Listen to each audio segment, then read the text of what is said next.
Hello, আসসালামু আলাইকুম বন্ধুরা, কেমন আছেন আপনারা সবাই? আশা করি অনেক ভালো আছেন। তো বন্ধুরা, এটা আমার চ্যানেলের সেকেন্ড ভিডিও। আমার এই চ্যানেলটা একেবারেই নতুন। তো আমি আপনাদের জন্য টেক সম্পর্কিত সকল ভিডিও আমি আপনাদেরকে হাতে কলমে বুঝিয়ে দেবো, তার জন্য আমি আমার এই চ্যানেলটা ক্রিয়েট করেছি। তো আমার চ্যানেলটা একেবারেই নতুন। তো আপনারা যদি আমার চ্যানেলে নতুন হয়ে থাকেন তাহলে অবশ্যই চ্যানেলটি সাবস্ক্রাইব করে আমার পাশেই থাকবেন। তো বন্ধুরা, আজকে যে টিউটোরিয়ালটি নিয়ে আমি আপনাদের সামনে হাজির হয়েছি সেটা হচ্ছে আপনাদের মোবাইল যদি কোনো থাম্বনেল অবশ্যই দেখছেন যে চুরি হয়ে যায়, তাহলে সেই ফোনটা আপনি অতি দ্রুতই পেয়ে যাবেন। বিশেষ করে সেটা অ্যান্ড্রয়েড ফোন যদি চুরি হয় তাহলে আপনি সেটা পেয়ে যাবেন অতি সহজে।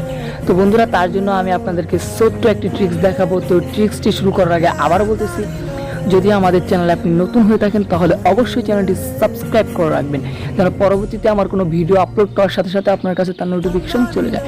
তো বন্ধুরা, চলুন শুরু করা যাক। তো বন্ধুরা, ফার্স্ট টাইম আপনারা কি করবেন, আপনারা আপনাদের মোবাইলের ডায়াল পেড অপশন চলে যাবেন।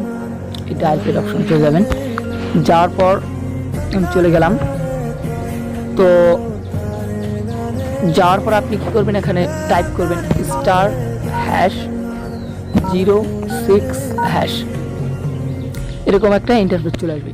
তো দেখেন, আমার কিন্তু IMEI একটা নামে একটা অপশন আসছে, আর SN এটা হচ্ছে আমার মোবাইল সিরিয়াল নং, এটা হচ্ছে আমার মোবাইলের কোড নং।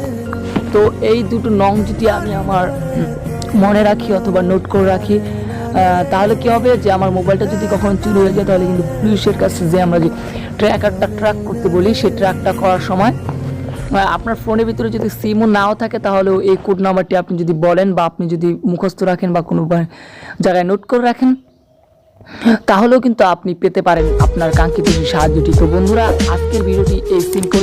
তো এই ভিডিওর মাধ্যমে আমি আপনাদের বোঝানোর চেষ্টা করলাম যে আপনারা এই কোডটি সকলে মনে রাখবেন, এবং অ্যান্ড্রয়েড সকল টিপস নিয়ে আমি হাজির হবো আপনাদের সামনে। তো ততক্ষণ পর্যন্ত আপনারা সবাই সুস্থ থাকবেন, ভালো থাকবেন।